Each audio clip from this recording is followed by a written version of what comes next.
Hey everybody, it's Andrew Brown and welcome to the free AWS Cloud Project Bootcamp. We are rolling into week 8, technically week 9, because we started the number at zeroing. Still regret that. But anyway, the point is that we are past the halfway point, getting into the final stretch of the bootcamp. And this week is going to be really fun.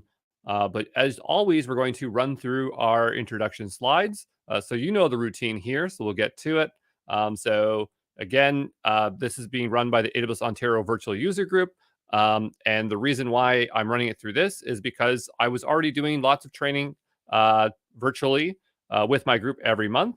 And the reason I always do it virtually is because I live in a town where nobody knows about cloud. So you are my community, the virtual community. And so if you do not have a AWS user group that's near you, you can always join mine. Mine is globally open, even though it is based in Canada. And you can find my user group in a list with all the other user groups. But if you have that opportunity, look for your local user group because there are great benefits and advantages of networking with your local user group there. I want to thank our sponsor, Adrian Cantrill. Sponsors like Adrian made this bootcamp possible. Without these sponsors, I just would not have been able to run this bootcamp. And if you want to know, Adrian has a bunch of AWS certification study courses that you can find on his website, such as the Solution Architect Associate, Developer, SysOps, and more. And he's starting to get into free courses like Docker and Tech Fundamentals. So excited to see more free courses from him. Our other sponsor is WeCloud They are a data science and cloud bootcamp in Toronto. They have bootcamps, they have workshops, part-time classes, and they are also producing a free video content that you can go check out on their YouTube channel. And if you'll notice, they have a really good one called Python on Cloud, which is one of the languages we use here. So a lot of exciting content over there. I want to thank AWS for the AWS credits. They've given us credits for our North American users, our She Clouds, for Fargate spend. So they've helped us a lot. And I've had a lot of help from AWS employees. So greatly appreciate those folks there. I want to remind people of the schedule. This happens every Saturday until sometime in May, probably up till my birthday. These happen noon Toronto time. That's the time here. So make sure you ate your lunch because we're jumping into it. All these videos are recorded. They're put in the official playlist so you can catch up. Remember to read the FAQs, the outlines, the code of conduct, the Discord announcements, updating this stuff all the time. So just remember to check that stuff out. Our guest instructor today is Christy, who is an AWS hero. So let me pull up here. So hi, Christy. How you doing? Hello, Andrew. Happy to be here today. This is exciting. Right. And you're not just an AWS serverless hero. You run your own user group, right? Yes, I co-organize the AWS Portsmouth, New Hampshire user group. So I'm a bit of a world traveler myself, but I am originally from New Hampshire, and that is where I reside currently. So we run the Portsmouth group. A few of us, we also have Chris Williams, who's an AWS community hero, and Chris Blinky, who is one of our community builders. I'm actually excited to share that Tuesday will be our first in-person meetup, which we are running hybrid. So if you are a remote attendee and want to check it out, definitely feel free to join us, and we record everything and share it out as well. So we're trying to stay virtual and remote friendly. Cool. And so today is going to be a little bit different than other days because Christy is going to be leading instruction, and we're going to be using CDK as it was strongly requested by multiple students. So figured a way into the course. Before we jump into that, I just want to point out one thing here, and it's that our friend Ashish has finally officially moved to London. So he's moved from Australia to the UK. And he's been producing videos throughout without little to no interruption. So great for Ashish. And I hope that he likes living in his new home in London. So just wanted to point that out. But what we'll do is go back here. And, I think what we'll do is pass the screen over to Christy. And maybe we should get a bit of a foundation of what is CDK before we start implementing this week's stuff. So I'll just stop sharing my screen here. And if Christy, you want to go and attempt to share your screen here, we'll go for it. Sure. And as that's going, I'm just going to check out the chat. Hey, chat, how you doing? Are we going to be using CDK today with TypeScript? Maybe. It's definitely not going to be Rust, but despite I really wanting to use Rust, I don't think there's a CDK for it yet, or a SDK for that yet. And there's no lunch. Well, I mean, you just have to make you have to eat a bit earlier, brunch, as we say over here. And so, yeah, there is Christy's screen. So I'll go ahead and share it. And we are on the CDK website. So yeah, if we can get a rundown of the basis of CDK, that'd be great. Sure. And just, add a little bit of background here. I'm also a principal software engineer at Liberty Mutual Insurance. I've been really focused on serverless enablement and development for the last several years. And one of our biggest kind of claims to fame is we've really gone all in on the AWS CDK space. We have been recognized for this externally. I've talked about it pretty frequently externally. It's been on stage at reInvent. So we've done a lot of work with AWS CDK. I know that it's been a hot topic and a lot of folks here are super interested in it, which I'm very excited about, but I know some of you might not have heard of it or worked with it before, or this is a brand new topic for you.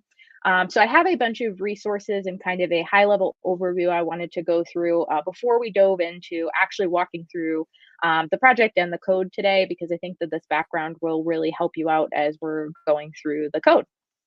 So CDK just stands for the Cloud Development Kit, and it's what's known as an infrastructure as code tool, or an IAC tool, as you may commonly hear about it.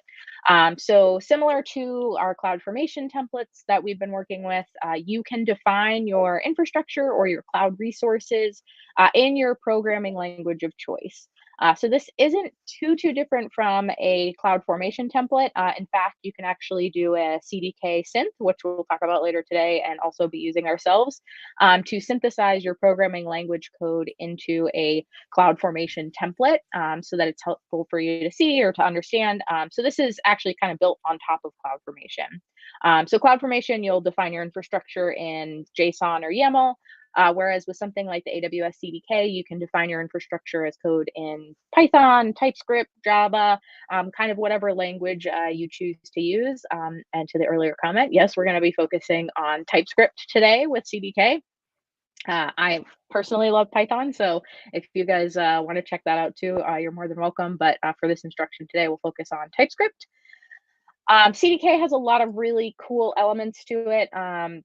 It's interesting because it is a service that is owned by AWS and maintained by AWS, but that you are actually allowed to contribute open source to CDK. So you can go to their GitHub, and if there's a feature missing or something you want to request, you can actually submit a pull request into GitHub, and they, as in AWS employees, will review it and merge it into the code base for you. So it's kind of an interesting hybrid. It sits in the middle of, it's an open source project and tool that the community can contribute to, but it's also actively owned and maintained by AWS, a large corporation. So you'll find a lot of documentation on the AWS website. So these are some getting started docs. These are some cool things that we'll run through. Outside of this course, there's also a really awesome CDK workshop that you can follow through step by step, kind of on your own time and at your own cadence, that really gives you a good introduction to the CDK as well. There's a couple different versions of CDK. So V1 and V2 was recently released several months ago. We are going to focus specifically on V2. If you have never used CDK, you really don't have to worry that much about V1. There were a lot of import and packaging changes. So working with CDK V2 is much easier, much better to use. I will call out the CDK reference docs. So this is your API. This has everything that you can interact with, all the different services, the resources, and AWS CDK has this concept known as constructs. So similar to your cloud resources, like your Lambda functions, your S3 buckets, your Dynamo tables. I know that that's a tough subject for some folks here, but you have different constructs. So those really basic building blocks, like your Dynamo table, your S3 bucket, those are what's known as like your L1 or in some cases L0 constructs. It's where you're taking the basic CloudFormation object, so exactly how you would define it in your JSON or YAML, and interacting and working with that directly. So there's some cases, I think actually most of what we're going to be using today is in this L1 sort of area, or even some of the L2 space.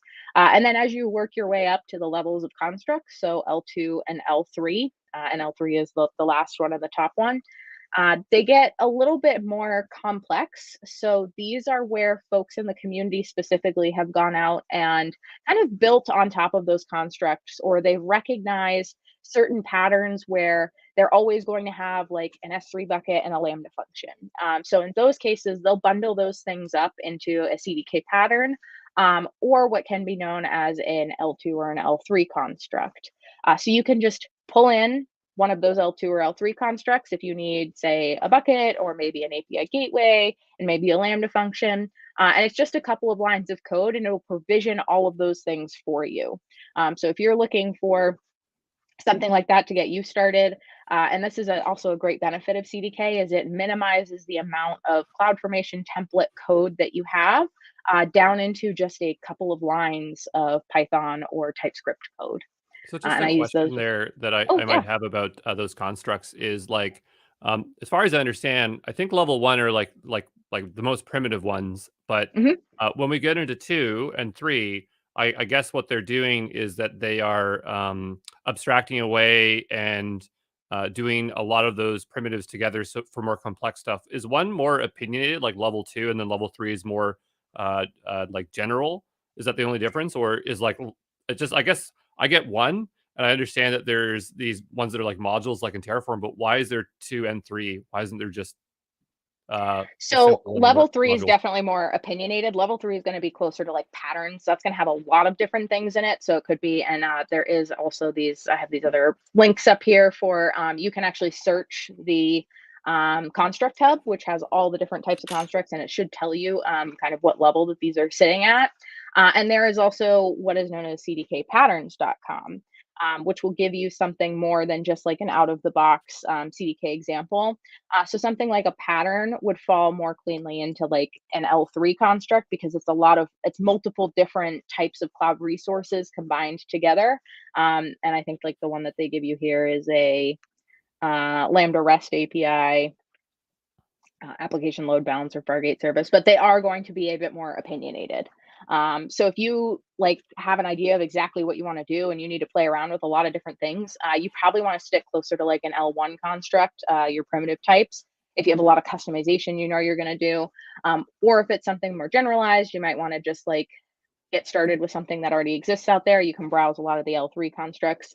The L2 just kind of takes like your primitive CFN bucket, is what it's called, like your Amazon S3 bucket construct, and adds a little bit more customization to it, and allows you to play around with a little bit more of the parameters. So it's like a little bit of a step up from the CloudFormation resource construct, and you'll be able to tell the difference between them because the L1 constructs uses CFN bucket, and Hmm. then the L2 constructs will be just like your S3 bucket. So I actually think we'll be mostly in the L2 constructs today. So the reason you'd want to use a L1 is if you want to really just be at the very basic level. Do you need to know CloudFormation to use CDK, or can you get away with not knowing CloudFormation, or is it something you can defer and be very productive in CDK?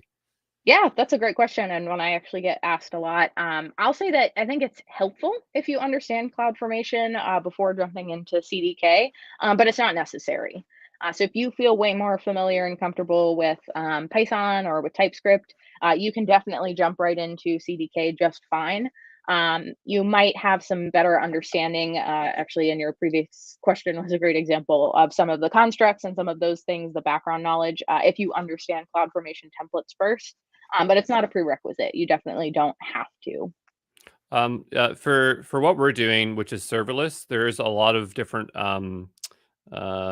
frameworks and things like that to implement serverless. Is CDK a good fit for serverless, or is it it's just like choose your poison? I think CDK is a great fit for serverless.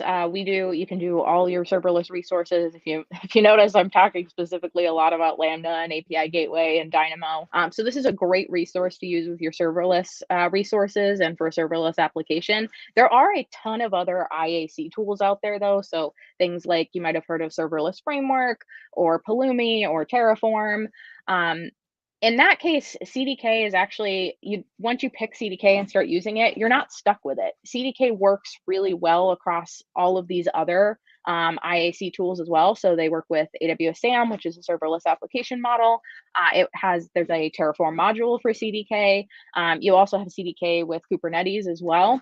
So it's kind of a unique, it's almost like a unicorn of IAC tools where it can work across all of the different ones. So if you get started with CDK, maybe you don't like it as much, or you want to integrate and work with some other tools, you definitely can. This allows you to do that. You'll see a lot of opinions out there from a lot of different folks about what tool they think is better. I personally just think that you should go with what you feel comfortable with, what you like to work with, because at the end of the day, it's your project, it's what you'll be maintaining, and it's what you like and what you want to do. So there's pros and cons to everything, but I really enjoy CDK. Hope you guys do too as we go through it today. But you're definitely not pigeonholed into this one thing. You can work across all different kinds of IAC tools, and one is not better than the other. Just one more prerequisite question here, and actually, it's about prerequisites in particular. Saying what prerequisites do you need? I would think that it would just be your favorite language, Yep. but isn't that like I think that's the point? Is that if you know your programming language, it makes it super easy. Yeah, it definitely does. You don't really need to know anything else. You'll just work within your language of choosing. And then obviously having a basic understanding of some of the AWS resources that you want to use and work with. Cool. Yeah. Is there any other kind of fundamental things we should cover, or do you think it's time to jump into some implementation? Yeah, we can jump into implementation. The only other things I wanted to plug, if you guys are interested in doing deeper dives or learning more, getting engaged with this community, the CDK book is a really awesome resource. It goes through in much better detail than I can, talking about the differences between all the different constructs, how to do testing with CDK, and when you might want to use one thing over the other. So this is a great tool. Would highly recommend it, and it's virtual, and you can pick it for your language of choice, so JavaScript or TypeScript or Python. So this is awesome, and I'm happy to share all these out afterwards. We also run a CDK day every year. It's completely virtual. This will be running in the fall this year. I'm actually on the committee that plans and runs this. We're always looking for speakers, so if you get super into this in the next couple months and want to do a cool talk, definitely reach out and let me know. We'll be opening CFPs probably sometime over the summer, but we always record all these. And this year, we're actually going to partner with a lot of the user groups and work with them to make this possible. So definitely lots of cool resources, a lot of really strong community around CDK, and you'll find a lot out there on it. Oh, it's interesting. It looks like it does Kubernetes. Yes, it does. Progen, Kubernetes, Terraform. So like I said, it is a bit of a unicorn, and it plays nice with a lot of the other tools out there. Cool. Awesome. So I think that we can start getting into what we're going to be focused on today. I will pull up this little image to show for our visual learners kind of what we're going to be focusing on today. So we're diving into the serverless avatar image processing piece of your application. So we're really going to be creating resources for an S3 bucket, a Lambda function that's going to process your image, and then some of these interactions with our API and a webhook. So pretty simple, pretty straightforward. Hopefully this won't be too bad for folks today. So I am going to jump over. I am in our GitPod space. Hopefully, Andrew, is this okay? Do you want me to make it a little bit bigger Sure. for folks? Yeah, you might want to just bump up the font just a bit more. But as always, you see what I do is I'll create a branch. So this is Christy has forked my repository, and she has branched from week 6 again, because week 6 and 7 are the same. And so when this is over, whatever she has, I'll end up merging into my week 8 again. And so whatever's there will we'll keep running with. So yeah, just remember everyone to do everything in your main branch, and we can get going. So yeah, I think you're good to go. Awesome. So as Andrew said, I'm just hanging out here in my fork and I'll merge it in. Feel free to follow along as much as you can. If I'm going too fast, don't worry about, having to keep up with me. I'll try to slowly go through things and explain what I'm doing as we go through this. This is actually my first time instructing a class. So as much as I've talked a ton, this is completely new to me. So this should be fun. So the very first thing that we want to kick off with is we're going to set up a separate little directory in this space that's going to contain all of the CDK dependencies and pieces that we need. So we're not cluttering up the rest of our workspace here. So I'm just going to go ahead and make a directory called thumbing serverless CDK. And then we're just going to move into that directory. And the very first thing that we want to do so that our CDK library and packages are recognized is actually run an npm install AWS CDK -g. And the -g just means it'll be installed globally. So your system should be able to recognize AWS CDK when we reference it in our code. And this also means that we'll be able to take advantage of the CDK commands that we're going to want to run throughout this class today. All right, so for students, I just want to do a quick check-in. I did paste in, I think it was both the LinkedIn and YouTube, but I just pasted the general instructions for this week. As always, we always put some sort of document to help you follow along, but just remember things aren't always one-to-one, so just pay close attention to the instruction here because we can do whatever we want, of course. So can I just get a +1 if you folks are in your Git pod environments and you've been able to run the npm install AWS-CDK-G command? Just want to see if people are following along here. I will just give them a moment to reply. And while we're just waiting for that, so I assume the -G is to globally install it. Is that the normal way to do it for CDK? Yep, you can do that. And actually, I just noticed I was a folder in, so I just had to move mine out. Okay. But you should see this new thumbing serverless CDK one on the side here. And it will be empty. That's okay. Great. So yeah, it looks like everyone's on track. So yeah, we're good to go. Awesome. So I'm just going to get back into CD, not CDK. I'm just going to get back into our folder, and we should have CDK installed now. So once we have CDK, you'll be able to type CDK, and we're going to run init app -- language TypeScript. So this is just initializing a CDK application completely out of the box with nothing in it for us. This is kind of like our skeleton. So it gives us all of the files that we're going to need and the folder structure that we're going to want specifically for a TypeScript project. So if you want to do this in Python or Java or some other language down the road, you can do the same thing. You'll just type in a different sort of language here. And you'll see this nice little welcome to your CDK TypeScript project command come up. It's giving you that blank project, and it'll tell you all the useful commands that we'll want to work with today, and some of the files that it's generating for you out of the box. And some of these are super common to like regular projects too, like a git ignore file, an npm ignore, your just configs just for testing, so we won't touch that today, a readme file. And then you'll have a package and a package lock JSON, and this is what will house your dependencies. So I can show you real quick. If we go into our package JSON, you'll actually see that we have AWS CDK installed, and by default, it'll give you the most recent out of the box. So we are already up to version 2.73.0. So if you ever want to update this, they do get released really quickly. So you'll notice that the versions for AWS CDK come out pretty quickly. pretty rapidly. So you'll want to update your projects pretty frequently, but if you don't, that's also totally fine too. And you'll also see the AWS CDK lib is in here for our dependencies and your constructs as well. So these are what we'll need to interact with our CDK code.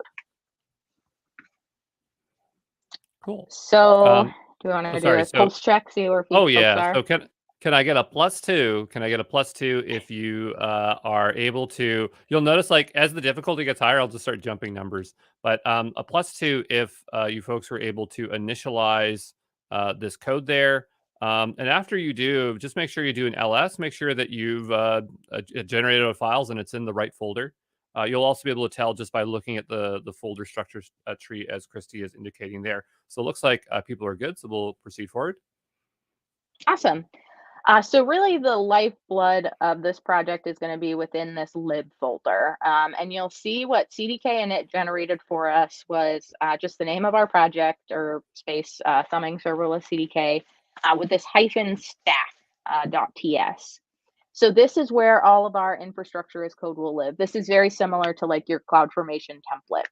So we're going to define all of our infrastructure right in here, and CDK init is pretty awesome, where it actually sets everything up for you and even gives us an example resource that's commented out, so you can kind of see how to interact with this early on and how to work with it. So it's automatically imported CDK as a wildcard from our CDK library and construct from our constructs library. Yeah, I think that's probably good. So we can remove a lot of our, oh, we have a question. Is it possible to do unit tests for the infrastructure created? Yes, you definitely can. We won't go into depth in that today just because of our time constraints, but it is very common to do what's known as infrastructure tests, unit tests, and also integration or end-to-end tests as well. The CDK book actually does a fantastic job about breaking some of these things down. And there are CDK testing libraries to help you out with that. As is kind of typical with some AWS stuff, it is very difficult to test locally with some of these things, as you might kind of see as you're going through this process. But you can write some really good tests to verify that you have a certain number of Lambda functions in your stack that you're expecting, or that you have an API gateway named the way that you've named your API gateway, and do those sorts of stuff. So you can check on your infrastructure, which is also probably another added benefit of doing this over like a CloudFormation template.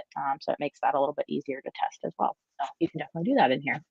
We won't be touching tests today, though. I don't think we're going to have the time for that. So the first thing we're going to want to do is remove some of these commented out stuff. I don't think we're going to want to utilize an SQSQ in today's project. If you are interested or want to keep it around, you definitely can. This is a very simple way to just define a quick SQSQ. So we'll take this out for now. Someone says, "Are we going to do some troubleshooting?" And I said, "Only if we run into trouble." Yeah, I hope we don't, but we probably might have to. So I'll show you some of the ways that I like to work through some of these issues too. And you'll find that CDK Synth is really going to be your friend throughout a lot of this. So the first thing that we want to do is define our S3 bucket. So this is where our avatar images are going to live for our image processing. So you will have to import some of these objects as we're working through them. So we'll bring in S3. So it's going to look very similar to our first line. And you'll see I already have some autocomplete happening here, which is awesome. Did you have to install anything for that, or is it's just happening, eh? It's just happening. I'm right in GitPod here. So That's nice. Yeah, it was looking nice. Doesn't matter where you put this. If you're unfamiliar with TypeScript too, the semicolons are pretty key in here, and it's basically just JavaScript, but a little bit stronger typed. So if you know JavaScript pretty well, TypeScript's not too much of a leap to understand. Yeah, for those who aren't familiar with strongly typed, it just means that you have to explicitly say what everything is. Like if it's a string or stuff like that, and you can't just change things on a whim. You'll have to do some additional works if you want to translate like a number to a string. And if it makes anybody feel better, I have been in Python most of my career or Java, and I've recently actually picked up JavaScript and TypeScript over the last couple of months because this is what my team likes to work exclusively in. So not too difficult to do. You can pick it up as you're going. So the first thing that we're going to do is define our bucket, and to do that, we're going to need a bucket name. So I'm defining a const, which is just a constant bucket name. And this is what Andrew just explained too with the strongly typed. We are explicitly stating that we want our bucket name to be a string object. Oh, and actually, this is reminding me that we're going to need to add our environment variables in.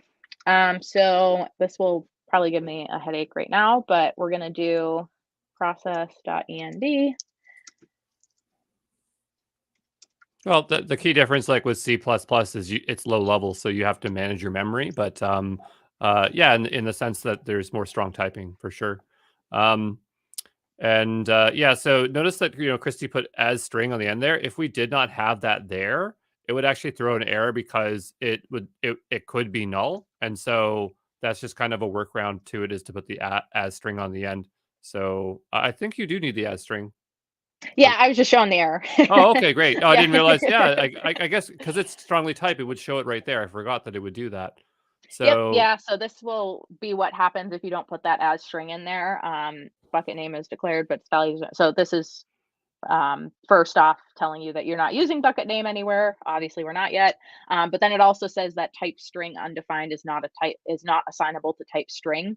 So it's saying that this environment variable, it's possible that it's undefined, and you can't set something undefined equal to a explicit string object. So if we add the as string, it'll know to come in and read that as a string. now the question is that the right thing to do? Because like when I wrote that, I wasn't sure. I was just like, well, it solves it. And sometimes I just get a headache in TypeScript. I'm just like, the error is gone. But I think that's right.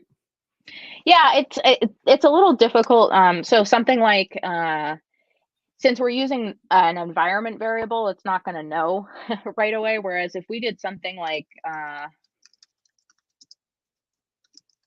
and just set it equal to like an empty string, it's okay with that. So this is because we're reading from an environment file that we want to explicitly state it that as a string. Like I said, I'm fairly newer to TypeScript, so I'm sure there's better ways to do this. Or if you're messing around with it on your end and find something cool, definitely go with that. But this is a pretty simple way to bring in your environment variables explicitly as strings. But if you're working with regular strings, you can just do something like this inside of your class. Cool. So yeah, if can I get a +3 if folks have the bucket name environment variable set, and they also have correctly imported S3. Now you'll notice that it shows it grayed out there at the top because it's not in use yet. So I think when Christy starts using S3, then it will indicate as lit up, as in it's being used. So that might be a great way to indicate, like, see code that's not being used and remove it for those. There's probably like tools that would actually remove unused code as well.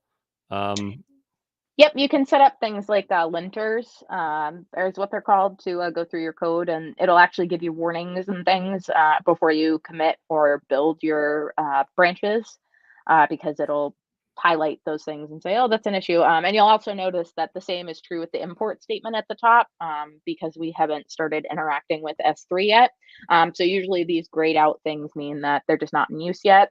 So if you're done coding and you find that there's a lot of these in your project, it's a good indicator that you can clean those things up. Where I found TypeScript to really work well was in larger teams. So a few years ago, like 4 or 5 years ago, I was building a video game, and I was using it just for fun. And I had like a whole team around me that was members of the community, and we were using CoffeeScript. And it was very hard to manage because it was implicit. And so I adopted TypeScript, and it made everything very explicit, and it made it a lot more easier to manage it. So do you know if there's any correlation between TypeScript and larger projects and teams, or do you think it comes down to team preference? I think some of it is team preference and skill set. So, I've worked on teams where they prefer Python. I've worked on teams where they prefer Java. And my more recent team is all in on TypeScript. I think one of the cool things about CDK is the whole base library is actually written in TypeScript. So if you want to contribute code to CDK, it's all TypeScript. And then it runs this tool called JSII on top of that, which will actually convert everything to your Python language, your Java language, all those other languages. So there aren't like 6 different libraries for CDK, and they each have their own different languages. It's all done in TypeScript. So that is one benefit of utilizing TypeScript with CDK, because that's kind of the innate base language of it. But the JSII works great on top of it as well. Larger teams, yeah, like the TypeScript does work pretty well. I also like that it interacts pretty well with creating and writing, because you can write your Lambda functions in any language you want. If you wanted to define all your infrastructure in TypeScript and define your Lambda functions in Java or Python, you can completely do that. I would not recommend it as much, because then you're managing a whole bunch of different dependencies in one project. But you can do that. You have the flexibility to, if you really need to, if you're working on a really large project or you have a bunch of different skill sets. It's definitely a added benefit of taking on CDK. But I don't know if it's up to teams. I would say it's more up to teams rather than team size. But this works really well on my team of 8 to work with TypeScript. So Yeah, teams always trump any other decision for sure. Because for team productivity, what I think what matters the most. So yeah, I think we're good. So we have our bucket name defined. So what's next? I guess is to actually create the bucket. Yes. So the next step is going to be creating our bucket. And actually, I'm going to set this up in a separate definition. You'll see right now that we're just sitting within our constructor class, which is totally fine. This is kind of like our main method that we run through. But with all the things that we're going to add, this is going to get pretty cluttered pretty quickly. So it is a best practice to break some of this out into separate definitions or functions so that we can interact with it from the main level, but we can move some of this construct code kind of outside of it. So they're more logical units here. So for that, what we're going to do actually is we're going to create a new function called create bucket.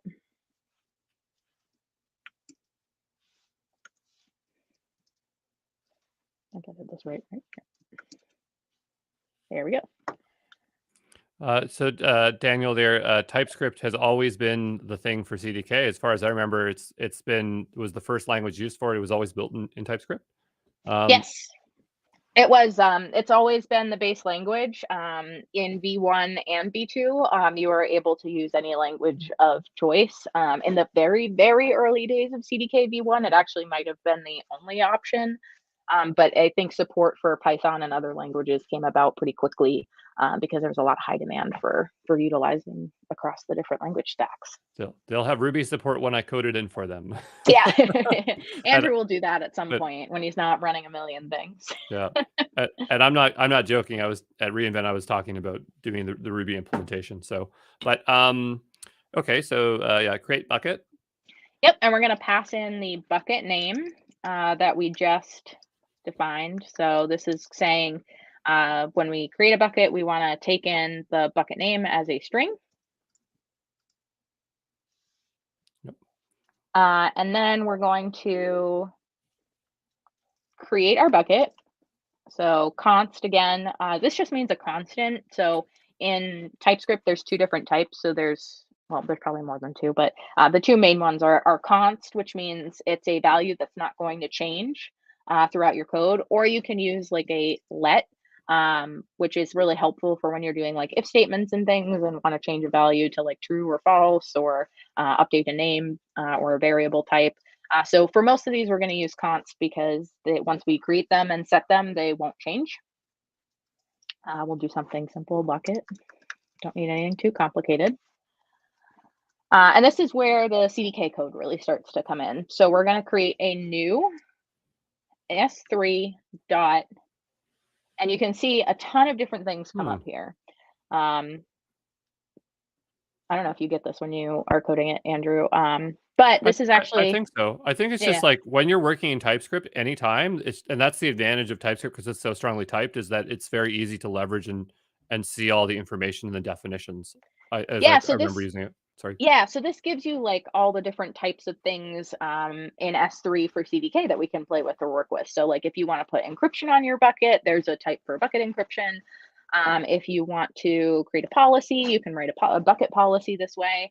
And actually, you can even see right here, this is very clear as to which ones are L1 constructs versus L2 or higher. So these CFN constructs are your really basic bare level CloudFormation ones. So I'd recommend you try to use L2 constructs where possible. Oh, so, Those are going to be the ones in the API reference. But if you really need to access stuff at the base level, then you can definitely use these two. oh, sorry. So, how do you tell which is level 1, level 2? The one with CFN, are those level 1 or level 2? These are level ones. The Okay. CFN is level ones. So we're actually working with level twos. Ah, And if I look at like our API reference, a lot of these are L2 constructs. okay. So basically, L2 is a simplified version, or I mean, it's simpler for the user to use. It probably has same defaults, whereas the CFN ones are just like almost as if it's mapping to how CloudFormation might do it. Yes, yes. I see.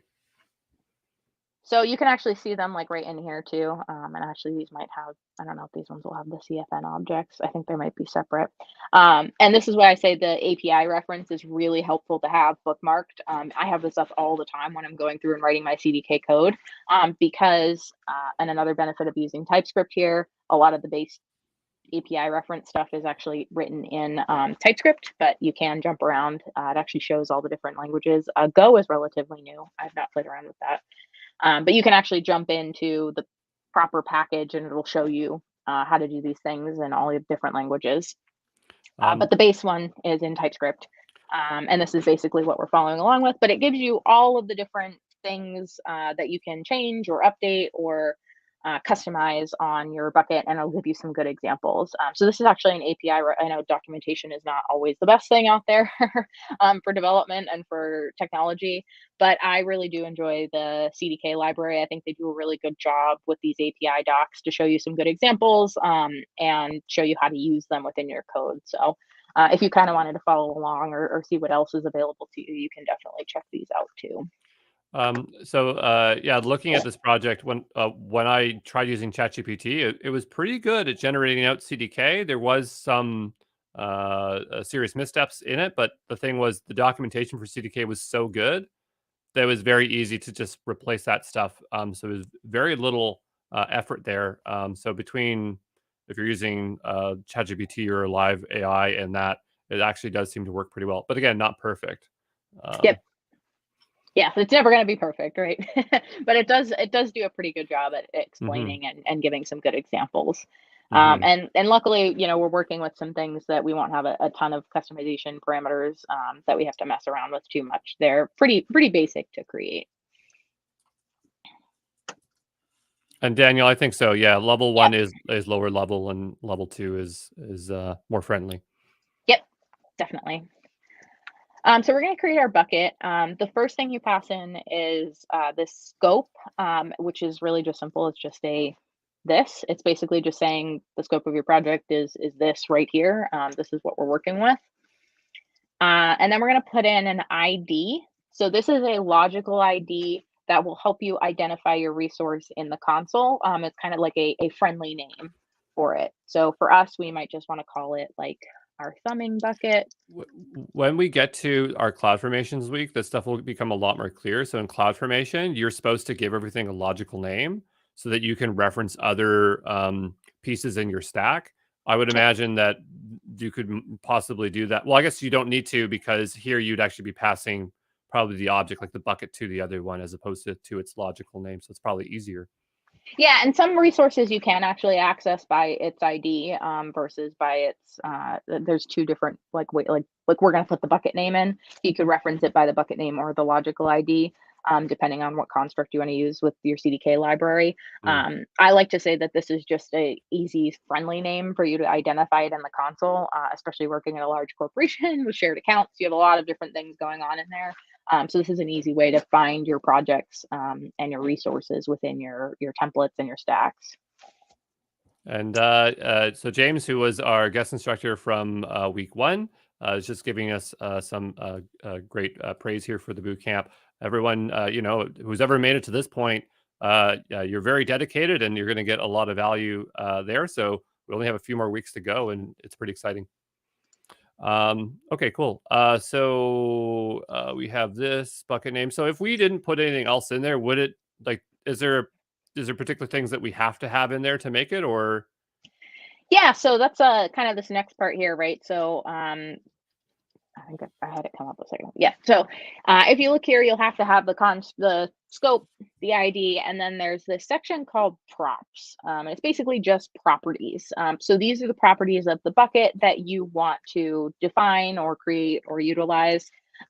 For every resource, there's going to be at least one property that's required. You might have a ton that are optional that you just want to add on. So if we wanted to add a certain type of encryption on here, that's optional to add on. And I think like this is again where the documentation comes in handy. It should show you when you're defining a new bucket. It'll tell you right here exactly what's optional and what's needed. And actually, I think for a bucket, a lot of things are optional. And you can tell that by this under name, it'll have a question mark after the name of the parameter. This just means it's an optional field. So it's not required. You can put it in if you want to put it in, but you don't have to. So encryption's in here. There's some rules, some metrics. And actually, I think for bucket, we might not even have anything that's required for a bucket. So you probably could just leave it at this. Let's see it. Yeah, it doesn't give me any errors. So you might just be able to even leave it like this because S3 is a fairly simple and straightforward resource. However, for our use cases, we do want to add a couple of different properties in here to make sure that it interacts with our other objects and also so that it has a name for us to identify with it. So we're going to do that now. And properties are just within brackets, these curly braces. So that's all I'm doing here. And they have to match exactly what the documentation says. So if we want a bucket name, you start typing it up, it actually shows up right here. And then we just do a semicolon, and we're going to pass it our bucket name. Yeah, and folks, just notice that it was showing like a question mark as it was optional, but obviously in there you don't put the question mark on line 16. Correct. Yes. Okay. And then the other thing that we want on here is a policy, and specifically we want a removal policy. So we can start typing that in. And CDK has some other really cool things part of it where you can actually just like interact directly with what's called the core library of CDK. So if we give it just like the indicator word CDK, which is how we imported it at the top, import everything from CDK. And then we do a dot. You can actually see there's a lot of different things that we can do with our CDK code. Some of it is some of these CloudFormation L1 resources are just part of the core CDK library. They might not be tied to something like S3 or a specific resource. So some of these policies and things are in here. But specifically, we want to look at a removal policy. And then this will give us the different types of policies to remove. So in like a CloudFormation template, you would have to write this policy. So you would have to sit down and it's an IAM policy. I don't know how far we've gotten into IAM yet so far. But this basically, IAM policies and things help you with security on your resources and help you with interacting with your resources. So you could have policies on your one of the examples that we'll probably get through today is you could have a policy on your bucket to make sure that your Lambda function can interact with your S3 bucket. So you really have to explicitly give these resources permissions or in some cases denials to make sure that you're secure and that you're scoped correctly to what you're working with. So do you think that this removal policy may be underlying underlying the thing that's underneath is the CloudFormation deletion policy? Is that what it might be? Yeah, we can definitely take a look at that. I think this one, so I was going to put in the destroy one. So this just means that if you remove something from the bucket, it won't retain it, or it won't create a stop shot of it. It'll just get rid of it. So one of the cool things with CDK is we will synth the template, and it should actually show us what the Oh, policy okay. looks like in CloudFormation. So that's the part that I'm excited to get to. All right. So just before anything else here, I want to do a check-in with folks. Can I get a plus 12? It's a little bit harder than I'm going to add a 10 on there. Plus 12 if you have this code written in so far with the crate bucket. And I just noticed I was missing a little comma after this. So these are all different parameters in here. So you have to make sure they're comma separated. Plus 12. Okay, we got Nice. plus 12s. Great. Oh, sorry. Yep. So this is basically creating our bucket. That's it. So these 3 lines will generate our bucket for us. We'll want to return the bucket. So when we call this definition, we want to be able to get the bucket back. And one of the other things, it's not innately required, but it is best practice in TypeScript and is really helpful for these strongly typed things. We want to identify exactly what the return type is. So since we're returning a bucket, that is an S3 dot iBucket resource. I actually don't know what the I stands for. I think it stands for interface, Interface. Yeah, but that's what I. but here's the thing is when I was doing this, I didn't know what was being returned through the documentation. At least I didn't, because I'm not that familiar with the documentation. So I just asked ChatGPT, I'm like, what does this thing return? And it would tell me, and then I was able to put it in because TypeScript really likes you to be explicit. Um, do you know how you might be able to find the returns on those things? Like for you, do you just know at this point, and uh, or is there like a convention, like it's always S3 dot with an I and then whatever it's supposed to be, or Yeah, both of those are, correct things. I do kind of innately know at this point. But also like, yes, the convention tends to be like if it's a resource, it's usually yep, interface, right? And then whatever the name of the resource is. You can also hover over this, and it'll show you like it's a cdk.aws s3 bucket. And then I believe if you actually go in here to your AWS CDK S3 bucket, it should tell you. Yeah, right here. oh, there it is, Implements. iBucket. Mhm. Okay. And for those who are not familiar with TypeScript, an interface is basically a way of collecting a bunch of um, parameters as like an object. So like you have JSON objects, but imagine that each of those parameters are strongly typed to a specific type, and so it's a way of passing a complex types around. In TypeScript, they're often used to explicitly pass in named parameters. Named parameters are, we have them in Python, we have them in Ruby, but that's when you actually name what the parameter is when you pass them in. So you explicitly know what it is there, since named parameters don't exist in TypeScript. Okay, cool. All right. So again, you'll want to bookmark this page. These are really helpful things to reference and go back and forth with. So this is what our create bucket looks like. So if we go back into our definition, we actually want to call this now and create the bucket from our main class. So we're going to just do another const bucket, this dot, and this is how you access the different functions that we're defining within our stack here.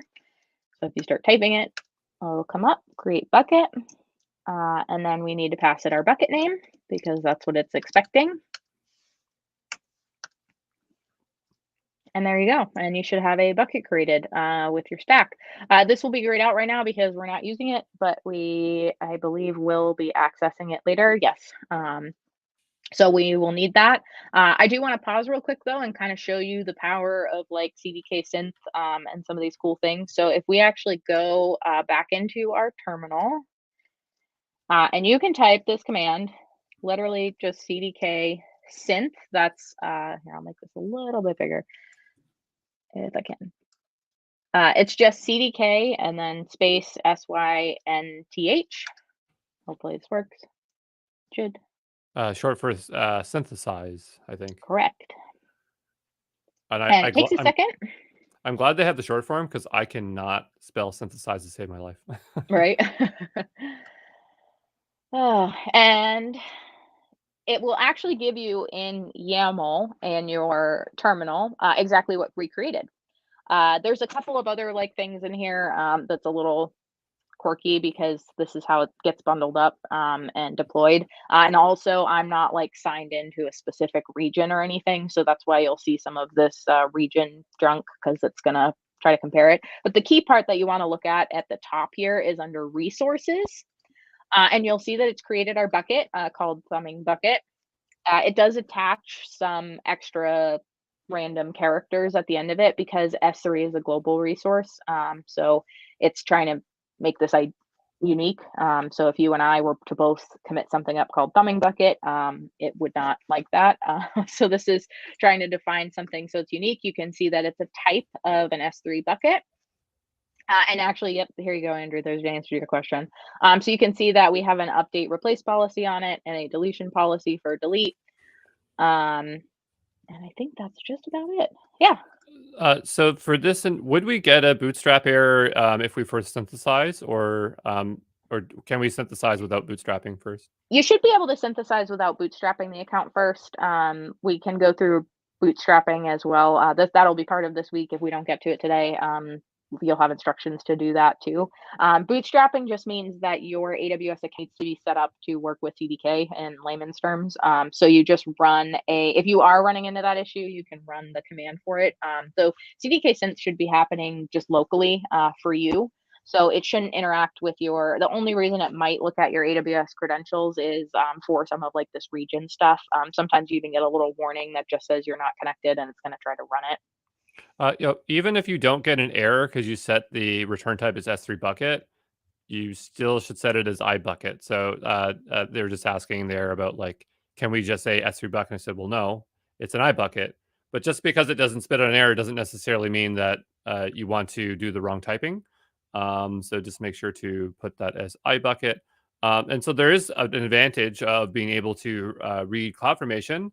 But of course, you can always just observe what's happening as well and defer your CloudFormation skills there if you want to get productive with IAC there. So that is cool. Now, does this save it anywhere, or is it just like one-time outputs here to the Yes. terminal? So you'll see when I ran that, actually, you might have seen I had this grayed out folder come up called CDK out. This basically means it won't get like committed up. It's kind of like your node modules, right? It's grayed out. It's not going to be used right away. Or committed up. So if you open this folder, there's a lot of things in it that this is kind of how it packages it up for when you're deploying your CDK project. So there's a lot of things in here that we don't really need to worry about. You can click through them if you want. But the key piece is, so we saw that it came up in YAML in our terminal, but you can actually see it come up as a JSON file. So you'll see this .template.json resource. And you can open this up and it gives you the CloudFormation template in JSON if you prefer to look at it that way. And sometimes this is a really great way to kind of identify errors right away, especially if you have a CloudFormation knowledge or background. One of the things that I like for it is exactly how we were talking about adding this removal policy, like the cdk.removal.policy.destroy.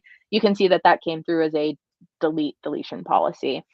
So sometimes some of those things aren't super clear, or you might want to see more of the intricate details of like what a policy looks like or what you're creating. And that's helpful to kind of see more explicitly in CloudFormation. So CDK has almost like shorthand for some of these parameter fields, and it'll fill them out for you if you utilize some of their core resources. So running CDK synth pretty frequently, making sure that your template actually synthesizes, so making sure that it builds correctly, basically, and that it has the fields that you are expecting it to is kind of a great sanity check before you start doing deployments. One reason why you might be using JSON for IAC with CloudFormation, because originally when CloudFormation was created, all they had was JSON. People said, hey, that's not easy to work with. So they supported YAML. But JSON is still very important when we're doing things programmatically, when we're passing that to something else. So it does logically make sense, at least to me, why we'd see the JSON output there. You could copy that JSON into like an online tool and say convert to YAML need be, but obviously the synth will print it out to the screen. So that is good there. And So one thing, I can even show this too, if I comment out our removal policy, which is just the backslash twice in TypeScript, and then if I run a CDK synth again, in the terminal window, it'll take another second, but it'll synthesize it. And you'll notice that it really just updated here. So it's going to overwrite whatever your previous CDK synth was. And you can delete this folder if it's annoying to you, if you don't want to see it every time you synthesize. But it'll actually just go in and update. So we'll pull up the template again. And you'll see the deletion policy actually changed to retain because I commented out. And that's the default. So it synthesizes on line change. You don't even have to type it? Or so I guess my more thought is like when we get to deploy, do we have to explicitly always type synthesize? You don't have to. It's good practice too, just to make sure that it's generating what you want it to. But you don't have to use CDK synth at all if you don't want to. It's just somebody mentioned troubleshooting earlier. This is a great tool to help you troubleshoot and to make sure that you're getting what you expect. So I just commented this out and then ran CDK synthesize again, and the template updated. So you'll kind of like Terraform plan, kind of. So for Terraform, you run plan and it tells you what it's going to change, but I guess not, because synthesize is just showing you the CloudFormation, whereas Terraform plan actually tells you what resources are going to change. So maybe it's not. Now that I'm thinking about it out loud, sorry. That's all right. It's a cool tool. So it's just another thing that you can use to help you troubleshoot. If you have the CloudFormation background, and as you guys are going through this course and learning more about CloudFormation, you might find it useful to synthesize down. I use it pretty frequently. Sometimes I just check and make sure that it's not creating any errors, because sometimes it might look like good CDK code. That's probably actually another good point. It's okay CDK code, right? Like we're not getting any errors in our CDK code, but you might not be creating what you expect or what you want. So you could be putting on a policy, but it's the wrong policy and it's not what you wanted. So running CDK synth is a helpful check for those sorts of things. Yeah. And so Matt Javi is just saying, is it similar to the state file, what's being outputted? And at least as far as I understand, it's not, because if you fundamentally know how CloudFormation works, the state is managed by CloudFormation, whereas when you are using Terraform, that state file actually manages the state. And so, I think if you were to lose if you were to lose your whole CDK out folder, you still have a CloudFormation template there that's managing state on AWS that you can delete down, where it's not like that for Terraform. So I don't think that CDK out is managing state whatsoever. All right. Can we get a +14 if everybody has is up to date with the code currently before we move forward? Just a +14.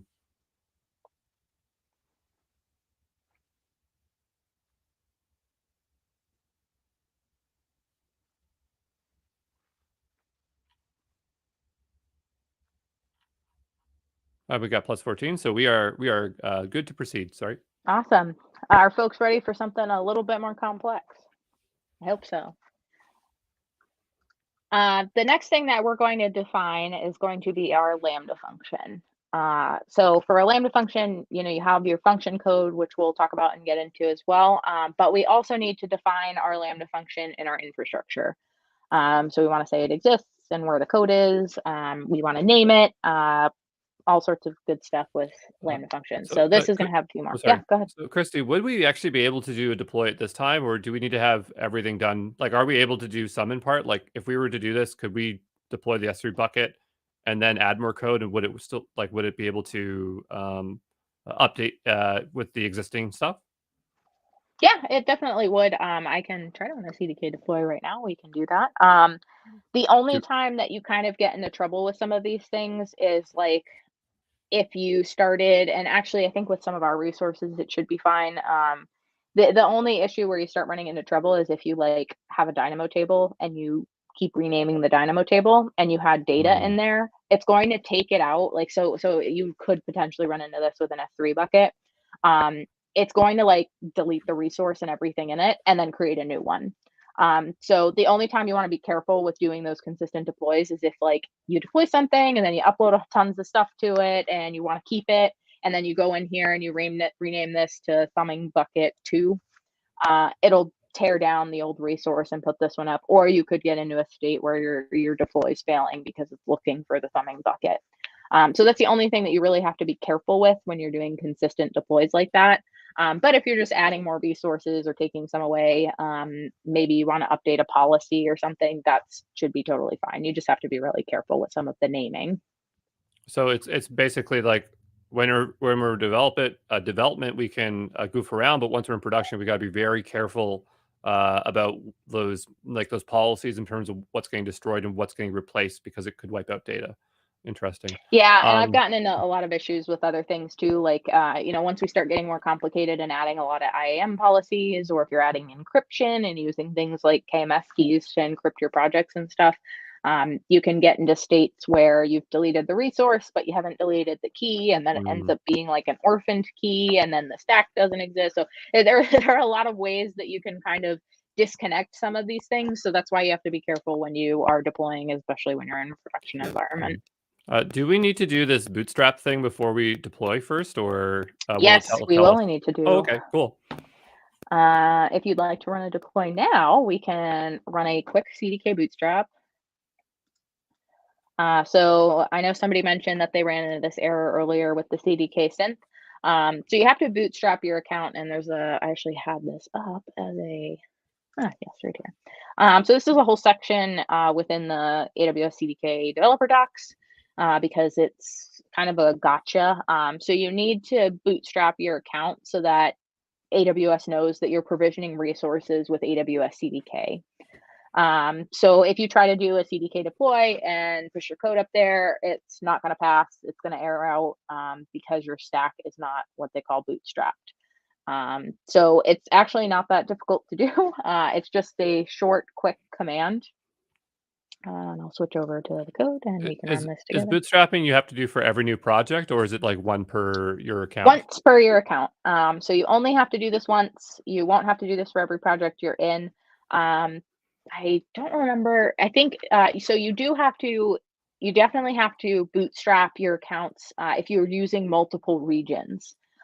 So if you want to bootstrap for US East 1, US East 2, you'll have to run that command a couple of times, or you just use your default region. So if you want to use a bunch of different regions, you'll probably have to run the bootstrap command a couple times. But if you're just working out of US East 1, for example, you can just bootstrap that one. Just pay attention to which ones you bootstrapped or not. Cool. So if you guys have your account IDs and your regions handy, you can do this later too if you don't want to deploy right now. But all you have to do is CDK bootstrap in the terminal window. Then you'll put it in double quotes, AWS : // and then you'll put in your account ID. So I'll grab mine.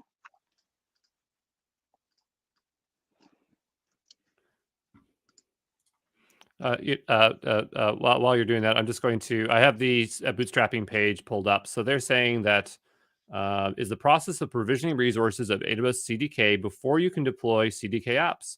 So this includes resources as an S3 bucket for storing files, IAM roles, grants permissions needed for deployments.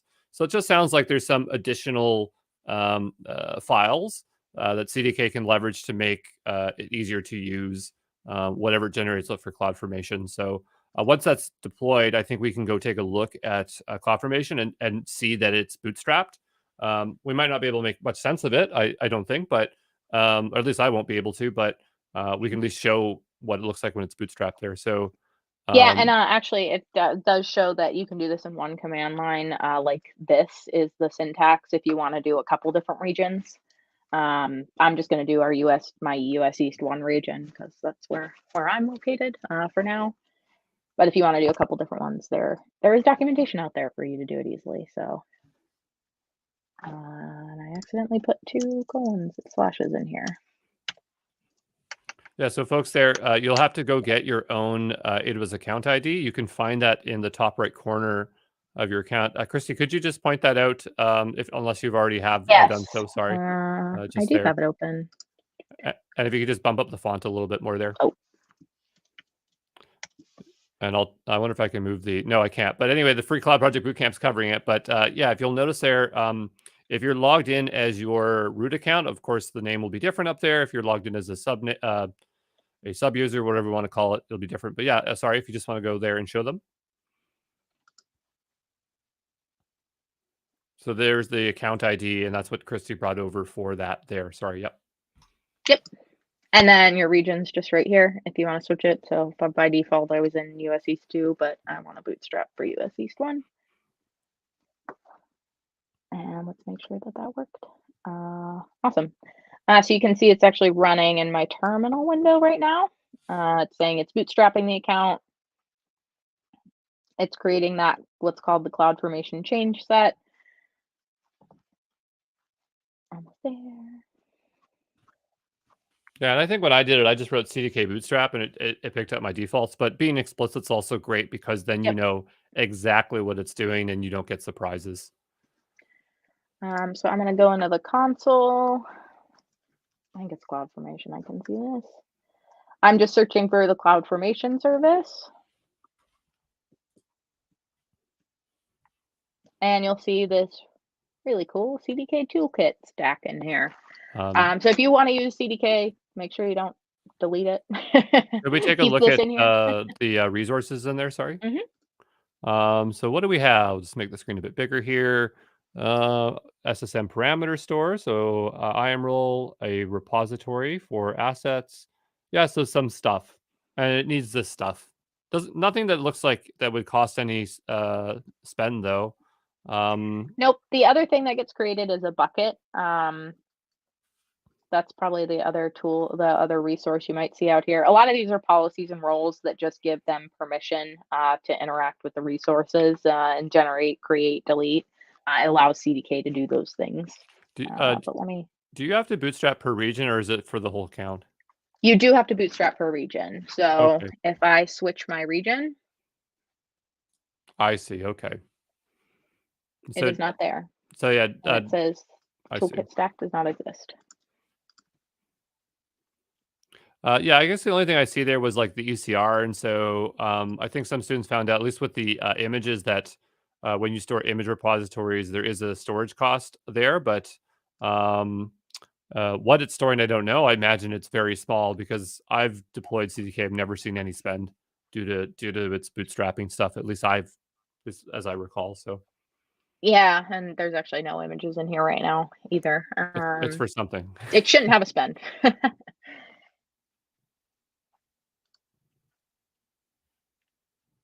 Cool. So can we get a plus 20? A plus 20 there if you have successfully bootstrapped and you can observe it in CloudFormation as we are seeing here. And just make note of what region you're in. So obviously when I'm doing stuff, I do CA Central because I'm in Canada. Christy is doing US East 1, but just make sure it is the one that you've been doing for the entire project thus far. So it needs to be consistent. Okay, so we got lots of plus 20s. Everyone's keeping good pace here. Cool. So do we want to try, what we can do is do a quick CDK deploy so we can see that stack come as well. Oh, sure, yeah. So fingers crossed mine goes okay.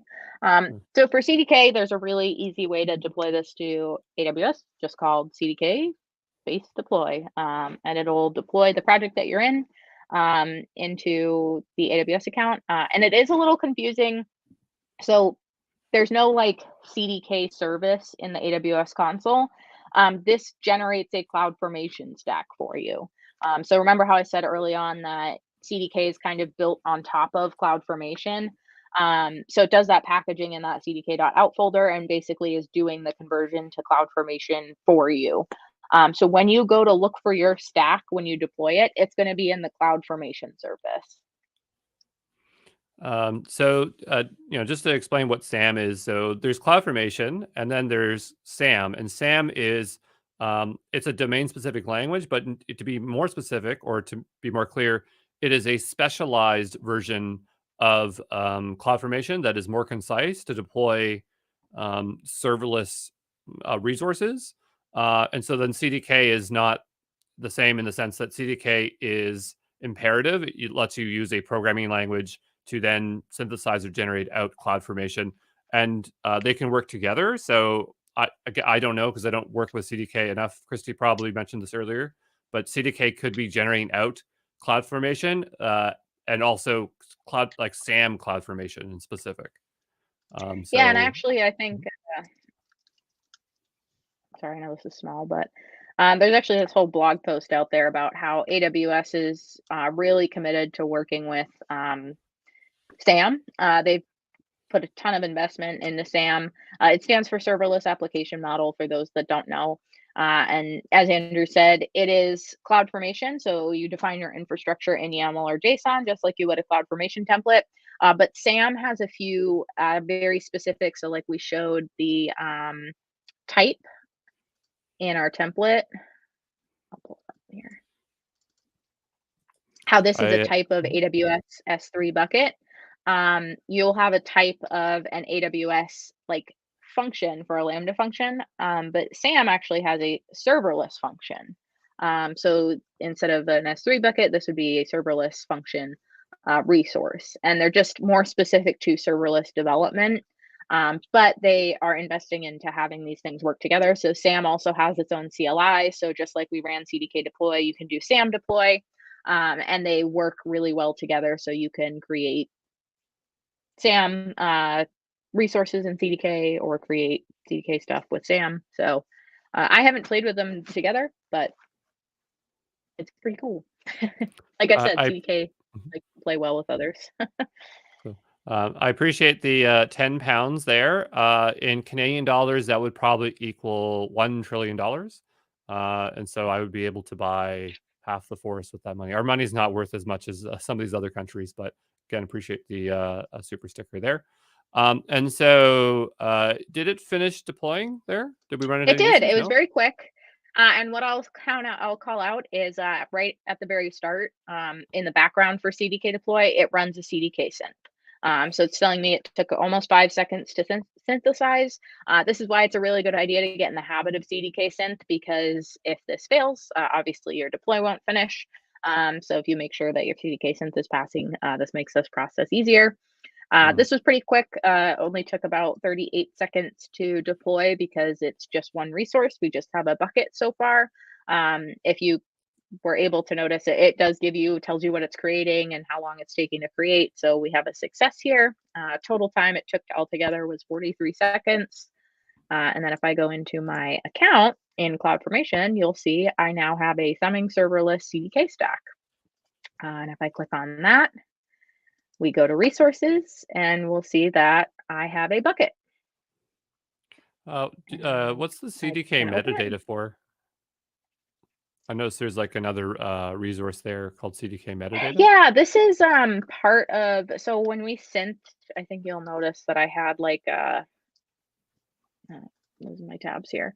When I synthed the template, you'll notice that this is like created with it. I don't actually know what it does in the account. I just know that it's generated when you run CDK. So like even if you look at this, it literally is its own type of CDK metadata, and it's not something that you can like click on or investigate. It doesn't cost you anything. I think it's just kind of like the translation between CDK and CloudFormation. It's not something you really have to worry about. It's not going to cost you money or spend or take up any of your storage or anything like that. It's just part of what generates when you create a CDK stack. Yeah, Google would and tell I us. looked at it too, and I was just like, yeah, it's some metadata thing, and they do something with it. Yeah, So, it's part of the magic, but yeah, there's nothing to worry about. You don't have to fiddle with it or anything like that. But I know yeah. CloudFormation specifically has metadata, but when I tried to look up that one in particular, it was just like, yeah, there's this thing. So I go, okay. Um, can we get a plus 25 if you folks have been able to deploy this S3 bucket? You can observe that it's created. A plus 25 here.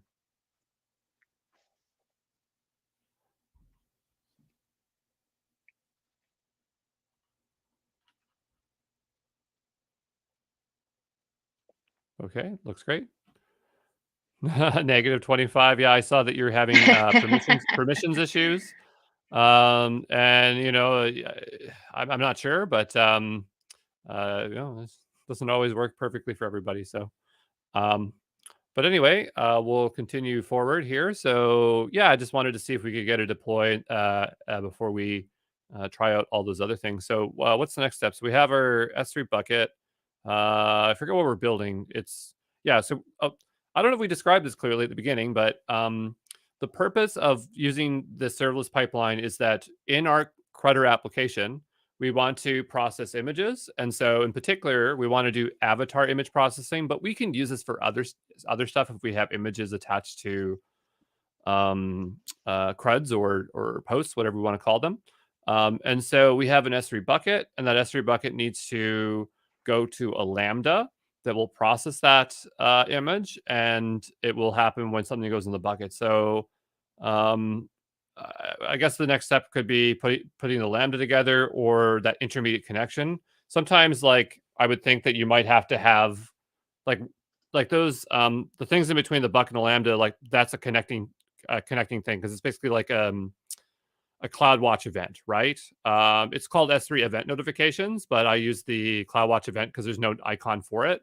But underneath, it's probably CloudWatch events.